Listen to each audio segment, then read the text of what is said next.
नमस्कार बंधुरा cooking studio by कौशानीते आपनादेर सबाइके स्वागत। आज आमी आपनादेर संगे शेयर करब एकदम सहज पद्धतिते तैरी आनारसेर चाटनिर रेसिपि। तो चलुन शुरू करा जाक। चाटनी तैरिर जोन्नो प्रथमेई आमी ग्यास ओभेने एकटी कड़ाई बसिए तार मध्ये दिए देब 1.5 टेबिल चामच परिमाणे सर्षेर तेल। तेल गरम हये आसले फोड़नेर जोन्नो दिए देब 1 चा चामच 5 फोड़न और 1टा शुकनो लंका।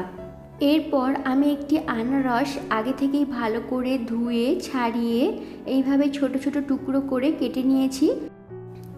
এখন এই আনারসটা কড়াইয়ের মধ্যে দিয়ে দেব।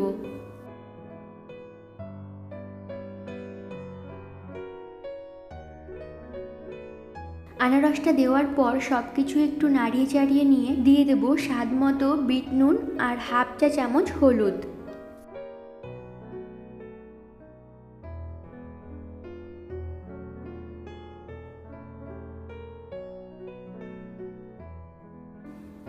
এখন আবারও সবকিছু ভালো করে মিশিয়ে নিয়ে গ্যাসের ফ্লেম লো টু মিডিয়ামে রেখে ঢাকা দিয়ে সেদ্ধ করে নেব। আনারসের এই চাটনি রান্নাতে আমি কিন্তু একটুকুও জল অ্যাড করব না। আনারস থেকে যে জলটা বেরোবে সেই জল দিয়ে কিন্তু আমি এই চাটনিটা রান্না করব।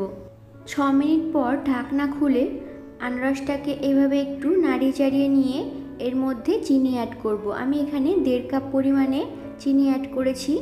আপনারা এখানে নিজেদের টেস্ট অনুযায়ী চিনিটা অ্যাড করবেন। আনারস যদি খুব বেশি মিষ্টি হয় তাহলে কম মিষ্টি অ্যাড করবেন, আর আনারস যদি একটু কম মিষ্টি হয় তাহলে এখানে একটু বেশি পরিমাণে চিনি অ্যাড করবেন।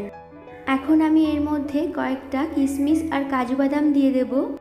এরপর চিনি, কাজু বাদাম, কিশমিশ আনারসের সঙ্গে ভালো করে এইভাবে 2 মিনিট মিশিয়ে নেওয়ার পর আবারও 5 মিনিটের জন্য ঢাকা দিয়ে রান্না করে নেব। এই সময় গ্যাসের ফ্লেম থাকবে মিডিয়ামে। ফিরে আসছি 5 মিনিট পর। চাটনিটা প্রায় হয়েই এসেছে। আমি এক টুকরো গন্ধরাজ লেবু কেটে নিয়েছি। এখন এই লেবুর রসটা এর মধ্যে দিয়ে দেব। গন্ধরাজ লেবুর পরিবর্তে আপনারা এখানে পাতিলেবুর রসও অ্যাড করতে পারেন।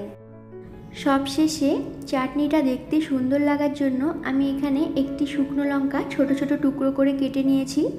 এটা কিন্তু পুরোপুরি অপশনাল, আপনারা চাইলে নাও দিতে পারেন। লঙ্কাটা দেওয়ার পর সব কিছু একটু মিশিয়ে নামিয়ে নিলেই রেডি আনারসের চাটনি। তো বন্ধুরা, আজকে আমার এই রেসিপিটি কেমন লাগলো প্লিজ জানাবেন। তার জন্য অবশ্যই লাইক, কমেন্ট, শেয়ার করবেন। আর যারা এখনও আমার চ্যানেলটিকে সাবস্ক্রাইব করেননি তারা প্লিজ আমার চ্যানেলটিকে সাবস্ক্রাইব করবেন। তো আজকের মতো টাটা, সবাই ভালো থাকবেন, সুস্থ থাকবেন। আবার ফিরে আসবো অন্য কোনো রেসিপির সঙ্গে। টাটা।